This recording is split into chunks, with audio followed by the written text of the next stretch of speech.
தனுசு ராசியில் பிறந்தவர்களுக்கு இன்றைக்கி சந்தோஷமான ஒரு செய்தி வரக்கூடிய ஒரு நாள். அதுலேயும் பூர்வீகத்திலிருந்து நல்ல தகவல் வரும். அதோடு மட்டுமில்ல, மனைவி வழி சொந்தங்கள் மூலம் கூட நல்லது நடக்கக்கூடிய ஒரு அற்புதமான ஒரு நாள். உங்களை பொறுத்தவரையிலையும் கண்களில் ஏதாவது பிரச்சனைகள் வரலாம். வலது கண்ணோ இடது கண்ணோ கண் மருத்துவமனைக்கு செல்ல நேரிடும். மற்றபடி இன்றைக்கி யோகமான ஒரு நாள். வண்டி வாகனங்கள் ஆதாயத்தை தரும். ஒரு சிலருக்கு பார்த்திங்கன்னா ஆன்மீகத்தில் அதிக நாட்டம் இருக்கக்கூடிய ஒரு நாள்.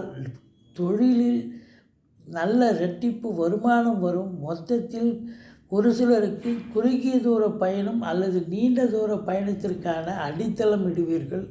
இன்று எது எப்படி இருந்த போதிலும் சாதனை புரியக்கூடிய